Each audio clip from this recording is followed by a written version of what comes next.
है मसीह का प्यारा वचन, ये है वचन प्यारा। परमेश्वर के धन्य नाम की महिमा हो। प्रभात मनन के सत्र 2442 में आप सभी का बड़े प्रेम के साथ स्वागत करता हूं। आइए आज के मनन के लिए हम बढ़ते हैं पतरस की पहली पत्री अध्याय 5 पद 12। मैंने सिलवानुस के हाथ, जिससे मैं विश्वास योग्य भाई समझता हूं, संक्षेप में लेकर तुम्हें समझाया है और ये गवाही दी है कि परमेश्वर का सच्चा अनुग्रह यही है, इसी में स्थिर रहो। पौलुस के सहकर्मी शीलास को प्रेरित पतरस एक विश्वास योग्य विश्वासी के रूप में अभिनंदन कर रहा है। शीलास अथवा साइलस एक यूनानी नाम है, उसका रोमी रूप है सिलवानुस। रोमी साम्राज्य के अलग अलग प्रांतों में रहने वाले विश्वासियों को पत्री लिखने के कारण हो सकता है पतरस यहाँ शीलास करके उच्चारण नहीं करके सिलवानुस करके उनका परिचय दे रहा है। थिस्सलुनीकियों को पौलुस के द्वारा भेजी गई दोनों पत्रियों में पौलुस तीमुथियुस के संग सिलवानुस को भी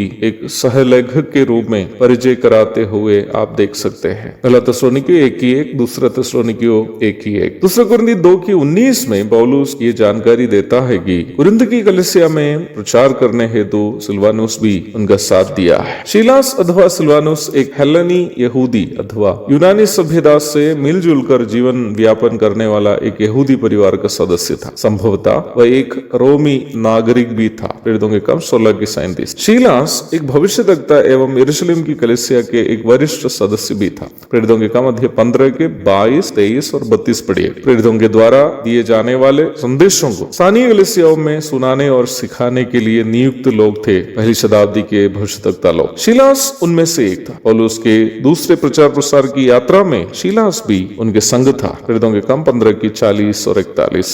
फिलिपी जेल में पौलुस के संग शीलास भी कैद में था। प्रेरितों के काम 16:25। बिरिया, कुरिन्थ आदि जगहों में भी शीलास सेवा में सहभागी था। प्रेरितों के काम 17:14, दूसरा कुरिन्थी 2:19। इस प्रकार पहली शताब्दी में प्रभु की सेवा एवं वचन का प्रचार के लिए अत्यधिक प्रभु के हाथों में उपयोग हुए एक भाई था सिलवानुस। लेकिन वरिष्ठ प्रेरित पतरस सिलवानुस के बारे में लिखता है, वह ये नहीं बता रहा है कि शीलास कितने आत्माओं को जीती या कितनी कलीसियाओं में सेवा की है, नहीं तो कितने कॉन्फ्रेंस में वचन का प्रचार किया। पतरस उनके बारे में इस प्रकार लिखता है, सिलवानुस जिसे मैं विश्वास योग्य समझता हूँ। क्या विश्वास योग्यता आत्माओं को जीतने से या कलीसियाओं की स्थापना करने से या कैंप और कॉन्फ्रेंस के नियमित प्रचारक रहने से बड़ा योग्यता है?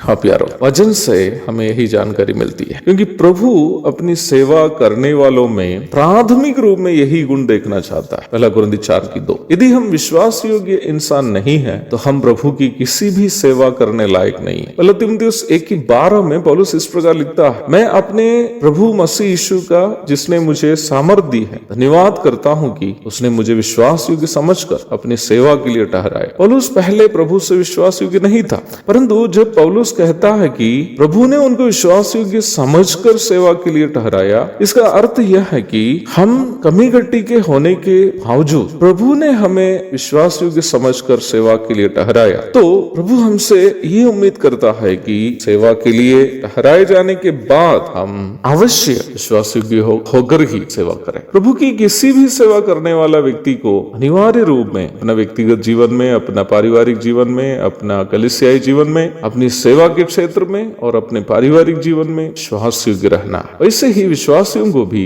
अपने व्यक्तिगत, आत्मिक एवं पारिवारिक जीवन में विश्वास योग्य रहना, क्योंकि प्रभु अपनी सेवा के लिए बहुत अधिक शिक्षित या कुलीन या धनी या सुंदर लोगों को नहीं, बल्कि विश्वास योग्य लोगों को चाहता है। सिलवानुस सेवा के क्षेत्र में एक विश्वास योग्य व्यक्ति था। एक और शुभ दिन की धन्य कामनाओं के साथ आज का मनन में यहाँ समाप्त करता हूँ। प्रभु आप सबको आशीष दे। आमीन।